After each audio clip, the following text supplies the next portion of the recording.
नमस्कार दोस्तों, कैसे हैं आप सभी लोग। तो मैं आ गया हूं एक नया लेटेस्ट अपडेट और एक नई वीडियो लेकर आप सबके बीच।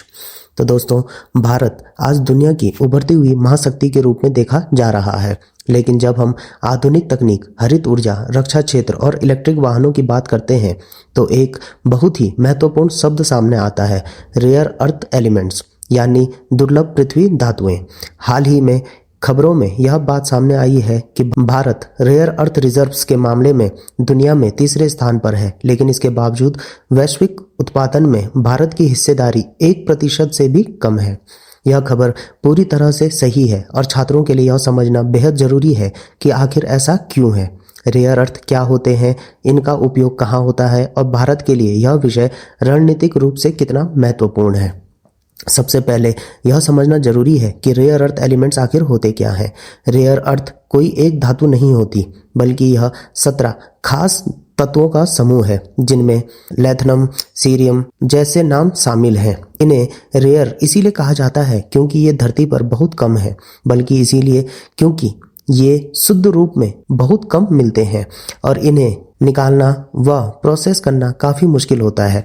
आज की आधुनिक दुनिया में mobile phone, laptop, smart TV, missile system, fighter jet, solar panel, wind turbine, electric गाड़ियां और यहाँ तक कि मेडिकल उपकरण भी रेयर अर्थ एलिमेंट्स के बिना अधूरे हैं। यानी सीधे शब्दों में कहें तो 21वीं सदी की टेक्नोलॉजी रेयर अर्थ पर टिकी हुई है। अब बात करते हैं कि भारत की स्थिति की। रिपोर्ट्स के अनुसार भारत के पास लगभग 6.9 million ton rare earth reserve है, जो उसे दुनिया में तीसरा स्थान दिलाता है। भारत से आगे सिर्फ चीन और ब्राज़ील है। भारत के ये भंडार मुख्य रूप से उड़ीसा, आंध्र प्रदेश, तमिलनाडु, केरल, पश्चिम बंगाल और झारखंड जैसे राज्यों में पाए जाते हैं। खासतौर पर भारत के समुद्री तटों पर मिलने वाली मोनेजाइट सैंड में रेयर अर्थ तत्वों की अच्छी मात्रा मौजूद है। यह जानकारी सुनने में बहुत सकारात्मक लगती है और लगना भी चाहिए, क्योंकि प्राकृतिक संसाधनों के मामले में भारत किसी से कम नहीं है। लेकिन असली समस्या यहाँ से शुरू होती है। इतनी बड़ी मात्रा में रिजर्व्स होने के बावजूद भारत रेयर अर्थ प्रोडक्शन में दुनिया में बहुत पीछे है। आज वैश्विक रेयर अर्थ उत्पादन का लगभग 60 से 70% चीन अकेले करता है, जबकि भारत का योगदान 1% से भी कम है। इसका मतलब यह है कि भारत के पास संसाधन तो हैं, लेकिन उनका उपयोग ठीक से नहीं कर पा रहा है।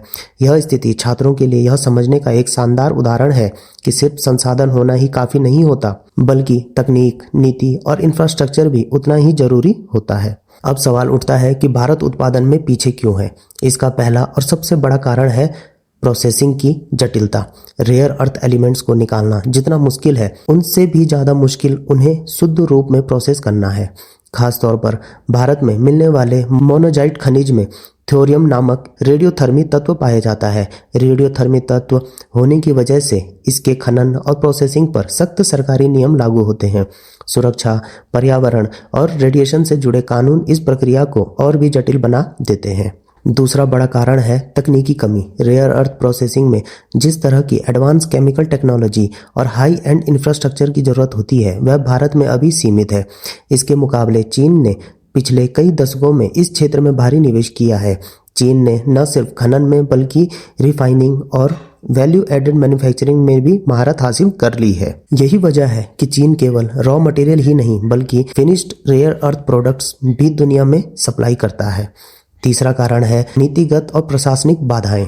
लंबे समय तक भारत में रेयर अर्थ से जुड़ा क्षेत्र लगभग पूरी तरह से सरकारी नियंत्रण में रहा है।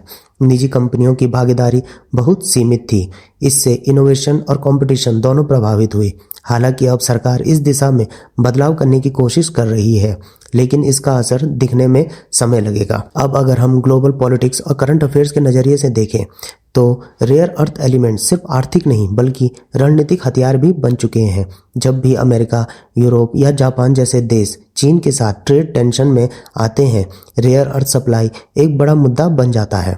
कई बार चीन ने संकेत दिया है कि वह रेयर अर्थ एक्सपोर्ट्स को सीमित कर सकता है।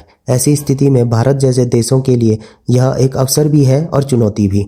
अवसर इसीलिए क्योंकि भारत अल्टरनेटिव सप्लायर बन सकता है, और चुनौती इसीलिए क्योंकि इसके लिए उसे अपनी कमजोरियों को दूर करना होगा। छात्रों के लिए यह समझना बेहद जरूरी है कि रेयर अर्थ एलिमेंट्स का सीधा संबंध भारत के फ्यूचर से है। भारत अगर 2030 तक इलेक्ट्रिक व्हीकल्स, रिन्यूएबल एनर्जी और डिफेंस मैन्युफैक्चरिंग में आत्मनिर्भर बनना चाहता है तो उसे रेयर अर्थ प्रोडक्शन और प्रोसेसिंग में मजबूती लानी होगी। मेक इन इंडिया, आत्मनिर्भर भारत और ग्रीन एनर्जी ट्रांजिशन जैसे सभी बड़े नेशन मिशन कहीं ना कहीं रेयर अर्थ पर निर्भर हैं। सरकार ने हाल के वर्षों में इस दिशा में कुछ कदम उठाए हैं। इंडियन रेयर अर्थ लिमिटेड जैसी सरकारी कंपनियों के जरिए एक्सप्लोरेशन और प्रोसेसिंग को बढ़ाने की कोशिश की जा रही है। इसके अलावा भारत ने ऑस्ट्रेलिया, अमेरिका और जापान जैसे देशों के साथ रेयर अर्थ सप्लाई चेन को लेकर सहयोग बढ़ाया है। यह कदम इसीलिए भी जरूरी है ताकि भारत चीन पर अपनी निर्भरता कम कर सके। एग्जाम पॉइंट ऑफ व्यू से देखें तो यह topic UPSC, SSC, state PCS, railway, NDA जैसे एग्जाम्स के लिए बहुत ही इंपॉर्टेंट है। स्टूडेंट्स को याद रखना चाहिए कि भारत रेयर अर्थ रिजर्व में तीसरे स्थान पर है, लेकिन प्रोडक्शन में हिस्सेदारी 1% से भी कम है। चाइना ग्लोबल लीडर है, रेयर अर्थ मॉडर्न टेक्नोलॉजी की बैकबोन है। अंत में कहा जा सकता है कि India rank third in rare earth reserve but lags in global production. ये सिर्फ एक खबर नहीं है, बल्कि यह भारत की विकास यात्रा का एक आईना है।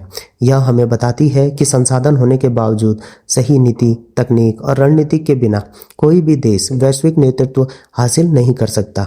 आने वाले वर्षों में अगर भारत इस गैप को भर पाता है तो रेयर अर्थ सेक्टर भारत को आर्थिक, तकनीक और रणनीतिक रूप से एक नई ऊंचाई पर ले जा सकता है।